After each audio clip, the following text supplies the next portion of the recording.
Hare Krishna my lovely viewers, welcome back to my channel life with Sanjukta. ঠিক যেমন promise করেছিলাম, আমি নিয়ে চলে এসেছি আমার মায়াপুর সিরিজের নেক্সট ভিডিও, যেখানে রয়েছে তোমাদের জন্য প্রচুর প্রচুর প্রচুর ডিটেলস। সেই জন্য এই ভিডিওটা কিন্তু এন্ড অবধি দেখতে হবে, স্কিপ করলে চলবে না। ঘুম থেকে উঠে এত সুন্দর একটা দৃশ্য দেখে মনটা তো ভীষণ ভালো হয়ে গেছে।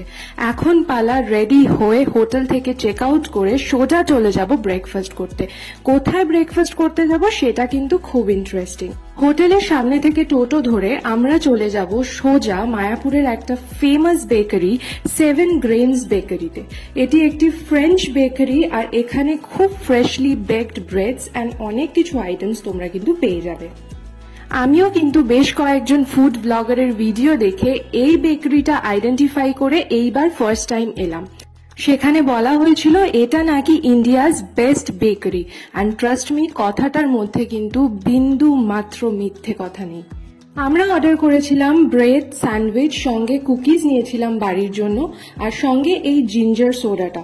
All over food experience was very good, কোনো ডাউট হবে না। সবাইকে বলবো তোমরা এখানে এসে এই বেকারিতে কিন্তু অবশ্যই আসবে। আর পুরো খাবারটার প্রাইস পড়েছিল আমাদের অনলি 320 রুপিস। ভীষণ পিসফুল অ্যাম্বিয়েন্সে লোকেটেড এই বেকারিটা, আর এখানে এসে এই অ্যাম্বিয়েন্সে বসে এত সুন্দর বেকড আইটেমস এনজয় করতে তোমাদের কিন্তু ভীষণ ভীষণ ভালো লাগবে। সামনেই দেখা যাচ্ছে মেন রোড, সেখান থেকে লেফট নিয়ে আমরা হাঁটতে হাঁটতেই চলে যাব মন্দিরের সামনে। ও হ্যাঁ, টাইমটা তো বলা হলো না, সকাল 8টা থেকে দুপুর 2:30 অবধি খোলা থাকে এই বেকারি। বেকারি থেকে বেরিয়ে মায়াপুর মন্দিরের দিকে যাওয়ার পথে ডান হাতে আরকে রেস্টুরেন্টের একদম পাশে পড়ে এই দোকানটি, যার গোপী ড্রেসের কালেকশন কিন্তু ভীষণ সুন্দর। মোটামুটি 1000 থেকে 1400 টাকার মধ্যে খুব সুন্দর সুন্দর কালেকশন তোমরা এখানে পেয়ে যাবে। সামনে হাঁটতে হাঁটতে ডান দিকে দেখলাম মায়াপুর হসপিটাল। মায়াপুর হসপিটাল এই জন্য দেখিয়ে রাখলাম কারণ এখানে তোমরা অনেকেই আসো।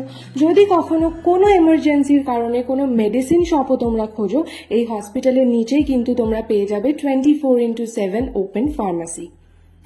সোজা এবার চলে যাব মন্দিরের দিকে। যেতে যেতে রাস্তার বাঁ হাতে দেখলাম ভক্তি বেদান্ত ন্যাশনাল স্কুল, যেটি কিনা মায়াপুরের বাচ্চাদের জন্য। হাঁটতে হাঁটতে পৌঁছে গেলাম মন্দিরের সামনে। আমি যে এন্ট্রেন্সটা দিয়ে এখন ঢুকবো, এই এন্ট্রেন্স দিয়েই তোমাদের ঢুকতে হবে যদি তোমরা গাড়ি নিয়ে আসো, কারণ পার্কিংটা এই সাইডেই। এন্ট্রেন্সের ভিতর ঢুকে প্রথমেই পড়বে নামহট্ট ভবন। তোমরাও যদি আমার মতো হঠাৎ প্ল্যান করে মায়াপুর চলে আসো, নামহট্ট ভবনে এসে তোমরা অবশ্যই এনকোয়ারি করো, বিকজ 70% চান্সেস আছে যে তোমরা এখানে রুম ডিরেক্টলি পেয়ে যাবে। সামনেই দেখে নাও মহাপ্রসাদ কাউন্টার, এখান থেকেও কিন্তু তোমরা সকালের ব্রেকফাস্টটা অবশ্যই সেরে নিতে পারো। সামনেই রয়েছে যে রাস্তাটা, এখান থেকে গেলে তোমরা পেয়ে যাবে ঈশ্বরদান ভবন, যেটা কিনা মায়াপুরের one of the best guest houses আমার পার্সোনালি মনে হয়। এই মায়াপুর ক্যাম্পাসের ভিতরেই কিন্তু রয়েছে গৌরাঙ্গ সুপার মার্ট, যেখানে তোমরা ডেইলি রিকোয়ারমেন্টসের প্রচুর জিনিসপত্র ইজিলি অ্যাভেলেবল পেয়ে যাবে। এবার একটা টোটো ধরে আমরা চলে যাব মায়াপুর গোশালার উদ্দেশ্যে। যেতে যেতে বাঁ দিকে যে জায়গাটা তোমরা দেখছো, এটা হচ্ছে অন্নদান কমপ্লেক্স। এই অন্নদান কমপ্লেক্সে ডেলি দুপুর 1টা থেকে অ্যাভারেজ 300 থেকে 500 জন দর্শনার্থীকে ফ্রিতে প্রসাদ খাওয়ানো হয়। এর কুপন তোমরা সকালবেলা মায়াপুর মন্দিরে এসে কেটে নিতে পারো। এই মায়াপুর ধাম ক্যাম্পাসের ভিতরে রয়েছে টোটাল 700 রুমের অ্যাভেলেবিলিটি। তারপরেও কিন্তু এখানে রুম পাওয়া হয়ে যায় ভীষণ ডিফিকাল্ট। এই সামনেই তোমরা যে জায়গাটা দেখছো, এটার নাম হচ্ছে প্রভুপাদ ভিলেজ। এটি হলো একটি নিউলি ইনঅগুরেটেড গেস্ট অ্যাকোমোডেশন ফ্যাসিলিটি। যদিও এখনো অবধি বাইরের গেস্টের জন্য বুকিং এখানে চালু হয়েছে বলে আমার জানা নেই। এখানে নিত্যানন্দ কুটির বলে আরও একটি অ্যাকোমোডেশন ফ্যাসিলিটি আছে, যেখানে কিনা তোমরা মাত্র 100 টাকায় পেয়ে যাবে রুমস অ্যাভেলেবেল, কিন্তু এই সবটাই অ্যাভেলেবিলিটির উপর নির্ভর করছে। এই যে রুমগুলোর কথা তোমাদের আমি বলছি, এগুলোকে তোমরা কিভাবে বুক করবে তার ডিটেল রয়েছে আমার ভিডিওর একদম শেষের দিকে, তাই ভিডিওটা তোমরা অবশ্যই শেষ অবধি কিন্তু দেখবে। কথা বলতে বলতে পৌঁছে গেছি আমরা এক্স্যাক্টলি গোশালার সামনে। টোটো থেকে নেমে এবার আমরা ঢুকে পড়বো গোশালার ভিতরে, আর চলো তোমাদের দেখিয়ে নিই মায়াপুর ধামের গোশালা দেখতে ঠিক কতটা সুন্দর। সামনেই তোমরা যে ছোট ছোট কাউন্টারগুলো দেখছো, এখানে পেয়ে যাবে তোমরা খাঁটি গরুর দুধের তৈরি ঘি, লস্যি অ্যান্ড ক্ষীর। আমাদের পেট সত্যি কথা বলতে ভর্তি, সেই জন্য আমরা আজকে আর এটা টেস্ট করতে পারলাম না। আমরা সোজা উঠে চলে যাব গোশালার ভিতরে। ভেতরে এন্ট্রি করতে প্রথমেই পড়লো একটি কাউন্টার, যেখানে তোমাদের ইচ্ছা হলে তোমরা গোমাতার উদ্দেশ্যে কিছু অ্যামাউন্ট দান করতে পারো। আদারওয়াইজ গোশালার ভিতর ঘুরে দেখার জন্য কিন্তু কোনো রকম এন্ট্রি ফি নেওয়া হয় না। মায়াপুর ধামের ভক্তরা মনে করেন গরুর সঠিকভাবে যত্ন নেওয়া হলে সমাজের উন্নতি হবে।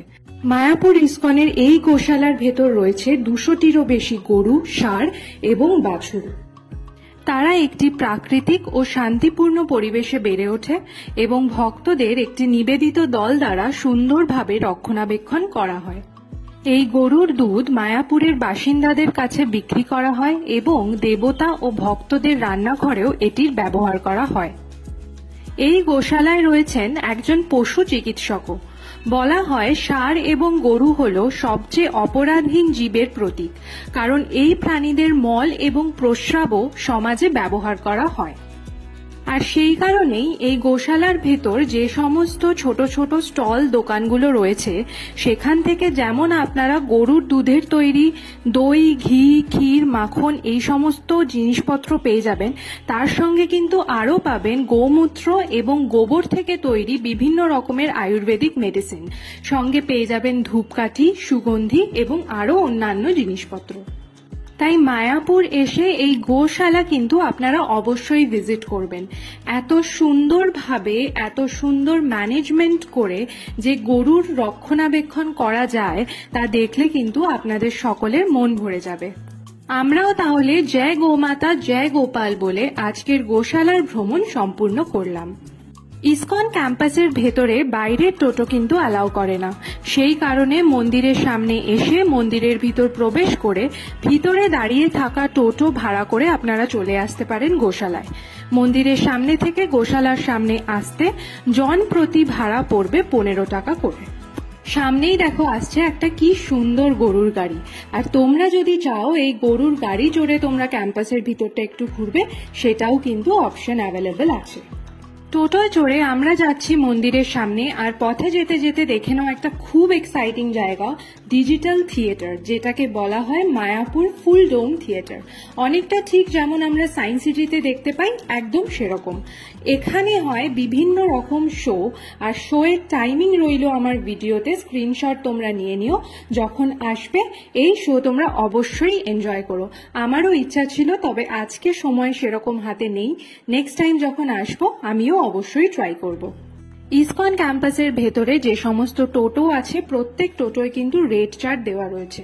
অলসো এই টোটো ভাড়া করে তোমরা কিন্তু বিভিন্ন রকম প্যাকেজ অ্যাভেল করেও ঘুরতে পারো। সেক্ষেত্রে শুধুমাত্র ইসকন ক্যাম্পাস না, তার বাইরেরও বিভিন্ন মন্দির তোমরা ঘুরে ফেলতে পারবে। সামনেই দেখতে পাচ্ছ নতুন মন্দির তৈরি হচ্ছে, আর নতুন মন্দিরের ঠিক অপোজিটে এই যে রাস্তাটা, শুনলাম এখান থেকে নাকি ডিরেক্ট কৃষ্ণনগর থেকে মায়াপুর অবধি রাস্তা তৈরি হচ্ছে। তাই আর কিছু বছর পরে যখন নতুন মন্দির পুরোপুরি ওপেন হয়ে যাবে, তখন কিন্তু মানুষজন ডিরেক্ট কৃষ্ণনগর টু মায়াপুর এইভাবে ট্রাভেল করে মন্দিরে এন্ট্রি নিতে পারবে। এই ইসকন ক্যাম্পাসের ভেতর আর বাইরে মিলিয়ে যে সমস্ত ছোট ছোট স্টল রয়েছে, তাতে কিন্তু আছে প্রচুর শপিং এর অপশন। তাই হাতে সময় নিয়ে এসো, আর এখান থেকে প্রচুর জিনিসপত্র শপিং করে বাড়িও নিয়ে যেতে পারবে। এখন যে মন্দিরটি তোমরা দেখছো, এটি হলো প্রভুপাদের পুষ্প সমাধি মন্দির। এই মন্দিরটির ভেতর রয়েছে এসি ভক্তি বেদান্ত স্বামী প্রভুপাদ, যিনি ছিলেন ইসকনের ফাউন্ডার। ওনার একটি বিশাল বড় পিতলের তৈরি মূর্তি। সঙ্গে তোমরা দেখতে পাবে একটি খুব সুন্দর মিউজিয়াম, যা দেখে তোমরা বুঝতে পারবে কিভাবে প্রভুপাদ অল্প অল্প করে এই ইসকনকে গড়ে তুলেছিলেন। আর সেই কারণেই আমরা শ্রীলা প্রভুপাদকে জানাই প্রণাম এবং রইলাম ওনার কাছে অনেক অনেক কৃতজ্ঞ, কারণ উনি না থাকলে আমরা হয়তো এত সুন্দর মনোরম পরিবেশ এবং এত সুন্দর ধামের অভিজ্ঞতা কোনোদিনই করতে পারতাম না। এই পুষ্প সমাধি মন্দিরও কিন্তু তোমরা বিনামূল্যে দর্শন করে নিতে পারবে। তবে মন্দিরে প্রবেশ করার আবারও সেই একটাই নিয়ম, জুতো খুলে ফ্রি কাউন্টারে রেখে দিতে হবে, আর মন্দিরের ভিতর কোনো রকম মোবাইল ক্যামেরা কিন্তু অ্যালাউড নয়। আর সত্যি বলতে গেলে সারাক্ষণ মোবাইল করে করে আমরা কোথাও যেন নিজেদেরকে হারিয়েই ফেলেছি। এই মন্দিরের ভেতর ঢুকে আমরা প্রায় আধ ঘন্টা বসেছিলাম। ভীষণ পিসফুল এনভায়রনমেন্ট এবং তোমাদের ভীষণ ভালো লাগবে। তাই তোমরাও কিন্তু এখানে এসে এই মন্দিরে অবশ্যই দর্শন করো আর নিজের মোবাইলটাকে বাইরে কাউন্টারে সাবমিট করে দিয়ে ভিতরে ঢুকে নিজের সঙ্গে একটা খুব সুন্দর সময় কাটিয়ে এসো। হাঁটতে হাঁটতে আর ছোট ছোট স্টলগুলো দেখতে দেখতে তোমাদের দিয়ে দিই কিছু ইম্পর্টেন্ট ইনফরমেশন। মায়াপুরে তোমরা যদি শুধুমাত্র ইসকন ক্যাম্পাসের ভেতরটা ভালো করে ঘুরে দেখে নিতে চাও, তার জন্য কিন্তু তোমরা একদিনে এসেও সেটা করতে পারো। আদারওয়াইজ 1 নাইট 2 ডেজ তোমরা যদি মায়াপুরে এসে স্টে করো, স্যাটারডে এসে সানডে যদি তোমরা ফিরে যেতে চাও, সেটাও কিন্তু তোমরা উইকেন্ডে ইজিলি করে ফেলতে পারো। তবে মায়াপুরের বাইরেও যে সমস্ত ঘোরার জায়গাগুলো আছে, বা তোমরা যদি মায়াপুরের সঙ্গে নবদ্বীপ ঘুরতে চাইছো, ইন দ্যাট কেস তোমাদের মিনিমাম 3 দিন হাতে সময় নিয়ে এলে তোমরা খুব সুন্দরভাবে এই জায়গাগুলো ঘুরে নিতে পারবে। এবার রইল মায়াপুর প্যাকেজের কথা। মায়াপুর ইসকন ম্যানেজমেন্টের তরফ থেকে কিন্তু বিভিন্ন রকম ট্যুর প্যাকেজ অ্যাভেলেবল আছে। এই সমস্ত প্যাকেজ কিভাবে অ্যাভেল করবে সেই তথ্য নিয়ে আসছি আর একটু পরে। ইসকন ক্যাম্পাসের ভেতর এন্ট্রি নেওয়ার জাস্ট পরেই যে জায়গাটি তোমরা দেখতে পাচ্ছ, এই জায়গাটির কিন্তু বড় মাহাত্ম্য আছে। এখানে করা হয় নন স্টপ হরিনাম সংকীর্তন, কনস্ট্যান্ট 24/7 এখানে চলে হরিনাম। এই জায়গাটির ঠিক অপোজিটে রয়েছে বেশ কিছু কাউন্টার, যেখান থেকে সকাল 12টার মধ্যে আপনারা পেয়ে যাবেন মায়াপুরে ভোগ খাওয়ার কুপন।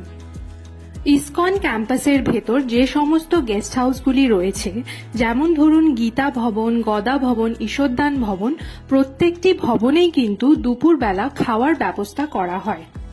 ভবন অনুযায়ী এবং প্রসাদে কি কি পদ দেওয়া হবে সেই অনুযায়ী রয়েছে বিভিন্ন দামের কুপন। তাই প্রসাদের ডিটেলস সংগ্রহ করে এই কাউন্টারগুলি থেকে 12টার মধ্যে আপনাদের প্রসাদের টিকিট কিন্তু কেটে ফেলতে হবে। আর যদি কোনোভাবে তোমরা কুপন কাটতে মিস করে যাও, তাহলে রয়েছে বেশ কিছু অপশন। তবে আমার ফেভারিট অপশনগুলো তোমাদের বলি। প্রথমে রয়েছে গোবিন্দাস রেস্টুরেন্ট, যার ভিডিও তোমাদের সঙ্গে আগেই আমি শেয়ার করেছি। এছাড়া রয়েছে RK রেস্টুরেন্ট, সেখানের খাবার কিন্তু ভীষণ ভালো এবং একদম ভেজ খাবার পাওয়া যায়। আর তার সঙ্গে শেষ অপশনটা বলে দিই, সেটা হলো গৌরাঙ্গ রেস্টুরেন্ট। সকালবেলা ঠিক যেই রাস্তায় আমরা 7 গ্রিনস বেকারিতে গেছিলাম, সেই রাস্তা দিয়ে একটু হেঁটে গেলেই তোমরা পেয়ে যাবে গৌরাঙ্গ রেস্টুরেন্ট। এখানে তোমরা পেয়ে যাবে একদম পিওর ভেজ খুব সুন্দর সুন্দর থালির অপশন। মায়াপুর ইসকনে ঘুরতে আসার জন্য কোনো স্পেসিফিক সিজন তো হয় না, তবে আমার এক্সপেরিয়েন্সের থেকে আমি বলতে পারি, তোমরা যদি আগে থেকে প্রি প্ল্যান করে শীতকালে এসে এখানে থাকতে পারো, তাহলে তোমরা ভীষণ এনজয় করবে। কিন্তু তার জন্য তোমাদের বেশ অনেক দিন আগে থেকে প্ল্যান করতে হবে, কারণ আমি যতদূর দেখেছি অক্টোবর থেকে জানুয়ারি মাস অবধি ইসকনে থাকে প্রচন্ড ভিড় এবং এখানে রুম বা প্যাকেজ অ্যাভেলেবল পাওয়া কিন্তু ভীষণ ডিফিকাল্ট। এবার তবে চলো লাঞ্চটা সেরে নিই। লাঞ্চে নিয়েছিলাম একটি থালি, যার মধ্যে রাইস, পোলাও, রুটি এবং সঙ্গে রয়েছে পনির, ডাল, একটি সবজি, একটি আলুর তরকারি, ভাজা, স্যালাড এবং ছিল পায়েস আর লেমন জুস। আর সঙ্গে আমি অর্ডার করেছিলাম একটা এক্সট্রা মৌসম্বি জুস।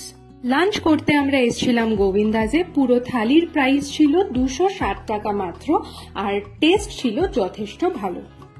এবার আমাদের ফিরে যাওয়ার সময় প্রায় ঘনিয়ে এসছে, তবে যেতে যেতে তোমাদের সবার মনে যেই প্রশ্নটা বারবার করে জাগছে, তার উত্তরটা দিয়ে যাই। মায়াপুরের নতুন মন্দিরে প্রবেশ করা যাচ্ছে কি যাচ্ছে না? দেখো, মন্দির তো এখনো পুরোপুরি খোলেনি এবং যতটুকু জানতে পারলাম 2026 সালে আমরা আশা করতে পারি যে মন্দির সম্পূর্ণভাবে খোলা হবে। তবে এখনের জন্য সামনে যে তোমরা TOVP সেবা বুথ দেখতে পাচ্ছ, সেখানে গিয়ে মাথা পিছু মিনিমাম 50 রুপিস দান করে এই মন্দিরের ভিতর তোমরা প্রবেশ করতে পারো। কিছুদিন আগে এই মন্দিরের একটি মন্দির, যেটি কিনা নরসিংহ মন্দির, এটির উদ্বোধন করা হয়েছিল।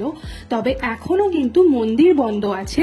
দুপুর বেলা 12টার সময় এবং বিকেল 5টার সময় এই কাউন্টার থেকে 50 রুপিজের দান করে তোমরা মন্দিরের ভিতরে ঢুকে কনস্ট্রাকশন অবশ্যই দেখতে পারো এবং তোমাদেরকে কিন্তু গাইড দিয়ে মন্দিরের ভিতরে নিয়ে যাওয়া হবে। আমার সময়টা জানা ছিল না, তাই আমি মিস করে গেলাম। তবে তোমরা প্ল্যান করে যখন আসবে তখন কিন্তু অবশ্যই মন্দিরের ভেতরে প্রবেশ করো, তাহলে তোমরাও কিন্তু সাক্ষী হয়ে থাকবে এত সুন্দর একটা কনস্ট্রাকশনের।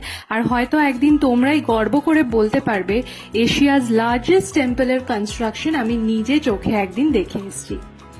এবার তবে ফিরে যাওয়ার পালা। আর ফিরে যেতে যেতে তোমাদের বলি, এই মায়াপুরের ভ্রমণ কিন্তু আমরা অনেক অনেক এনজয় করলাম। বেশ অনেকটা রিফ্রেশমেন্ট আর অনেকটা এনার্জি নিয়ে ফিরে যাচ্ছি আবারও নিজের কাজের জায়গায়। মায়াপুরে আমি এই নিয়ে ঠিক কতবার এসেছি গুণে তোমাদের বলতে পারবো না, তবে যতবারই আসি না কেন এই জায়গাটি আমার মনের ভীষণ কাছের। এইবার হয়তো তোমাদের দেখানোর জন্য এতগুলো জায়গা ঘুরে দেখলাম, অন্য সময় এসে মন্দিরে বসে বেশ কিছুক্ষণ সময় কাটিয়ে আবারও পরের দিন ট্রেন ধরে বাড়ি ফিরে যাই। এই সব মিলিয়ে কিন্তু একটি ভীষণ সুন্দর অভিজ্ঞতা করেছি বারবার এসে, আর প্রত্যেকবার নতুন নতুন করে কিছু জানতে পারি। আর যেটাই জানতে পেরেছি এতদিন ধরে সবটাই আজকে শেয়ার করলাম তোমাদের সঙ্গে ভিডিওর মাধ্যমে। সারাটা বছর মায়াপুরে চলে বিভিন্ন অনুষ্ঠান আর লেগেই রয়েছে ভক্তদের আসা যাওয়া।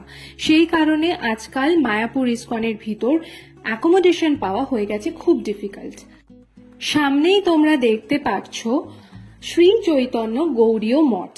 যদি তোমরা অ্যাকোমোডেশন না পাও সেক্ষেত্রে এই মঠে এসে ডিরেক্টলি এনকোয়ারি করে বা আগে থেকে ফোন করে বুকিং করে তোমরা কিন্তু ভিতরে থাকার ব্যবস্থা করে নিতে পারো খুব স্বল্প মূল্যে। আর মঠের ভিতর থাকাটা ভীষণ সেফ, তাই এটা কিন্তু একটা খুবই ভালো অপশন। কথা বলতে বলতে পৌঁছে গেলাম প্রায় ঘাটের সামনে। টোটো থেকে নেমে এখন একটু হেঁটে সামনে চলে গেলেই পড়বে মায়াপুরের ঘাট। সেখান থেকে নৌকো ধরে আবারও ঠিক যেভাবে এসেছিলাম সেভাবে ফিরে চলে যাব কলকাতা। নেক্সট টাইম যখন আসবো মায়াপুরের এই জগন্নাথ মন্দিরের দর্শন তোমাদের অবশ্যই করাবো। আজকে মন্দির এই সময় বন্ধ ছিল। এবার তাহলে ভিডিওটা শেষ করার আগে তোমাদের বলে দিই কিভাবে মায়াপুর ইসকনের ভেতর তোমরা রুম বুকিং বা প্যাকেজ বুকিং করবে। প্রথমেই চলে যেতে হবে গুগলে, গিয়ে সার্চ করতে হবে মায়াপুর রুম বুকিং। এই অপশনটা সার্চ করলে ঠিক সেকেন্ডে দেখো যে ওয়েবসাইটটা আসছে visitmayapur.com, সেটিকে ওপেন করতে হবে। ওপেন করে স্ক্রল করে একদম নিচে যে ডেস্কটপ ভার্সন আছে সেটাতে ক্লিক করবে। ডেস্কটপ ভার্সনে গিয়ে একদম উপরে রাইট হ্যান্ড সাইড কর্নারে দেখো একটা ছোট্ট বক্স দেখতে পাওয়া যাচ্ছে। এখানে চেক ইন আর চেক আউট ডেট দিয়ে 3টে ভবনের অপশন পাবে। সিলেক্ট করে তোমরা দেখে নিতে পারো কোন ভবনের রুম অ্যাভেলেবেল আছে এবং কি দামের রুম অ্যাভেলেবেল আছে। সেই রুমটি তোমরা ডিরেক্টলি অনলাইন বুক করে নিতে পারো। আদারওয়াইজ নিচে দেওয়া যে দুটো নাম্বার আর মেল আইডি আছে সেখানে কল করে বা মেল করেও কিন্তু তোমরা রুম বুক করে নিতে পারবে। এরপর বলি কিভাবে তোমরা প্যাকেজ বুক করবে। প্যাকেজ বুকিং এর জন্য আবারও গুগলে গিয়ে মায়াপুর প্যাকেজ বলে সার্চ করতে হবে এবং প্রথম যে ওয়েবসাইটটা আসবে visitmayapur.com সেটিকে ওপেন করে নিতে হবে। ওপেন করলে তোমরা দেখো প্রথমেই এখানে দেখা যাচ্ছে একটি 2 নাইট 3 ডেজের প্যাকেজ। প্যাকেজের সম্পূর্ণ ডিটেলস দেওয়া রয়েছে। রুমের প্রাইস পার হেড কি কি পড়বে, প্যাকেজের প্রাইস পার হেড কি কি পড়বে এবং কি কি প্যাকেজে ইনক্লুডেড আছে সমস্ত কিছু লেখা রয়েছে। প্যাকেজ বুকিং অপশনে গিয়ে নিজেদের ডিটেলসটা পুট করতে হবে, কতজন আসবে, কতদিনের জন্য আসবে, নিজের নাম, মেল আইডি, ফোন নাম্বার দিয়ে তোমরা একটা এনকোয়ারি করে দেবে। এনকোয়ারি করার সঙ্গে সঙ্গে ওনারা কিন্তু তোমাদেরকে মেলের মাধ্যমে এবং ফোনের মাধ্যমে যোগাযোগ করবে এবং তোমাদের প্যাকেজ বুকিং কিন্তু এইভাবেই সম্পূর্ণ হবে। আর যদি এই রুম বুকিং, প্যাকেজ বুকিং কোনোটাতেই তোমরা সফল না হতে পারো সেই ক্ষেত্রেও টেনশনের কোনো কারণ নেই। ইসকনের বাইরেও রয়েছে প্রচুর হোটেলের অপশন, আর আমার আগের ভিডিওতেই আমি তার মধ্যে একটি হোটেলের ডিটেলস তোমাদের সঙ্গে শেয়ার করেছি। এসে রুম বুক করে তোমরা থেকে খুব ভালো এনজয় করতে পারবে। তবে আমার কথা মতো তোমরা যদি একবার মায়াপুরের প্যাকেজটা নিয়ে আসতে পারো, ট্রাস্ট মি, গ্যারেন্টি দিয়ে বলছি তোমরা আমাকে ধন্যবাদ অবশ্যই জানাবে। আজ তবে এখানেই শেষ করলাম, দেখা হবে আরেকটা নতুন ভিডিওতে। এই ভিডিওটা লাইক এন্ড শেয়ার করতে কিন্তু একদম ভুলো না, আর চ্যানেলটা সাবস্ক্রাইব করে দিও।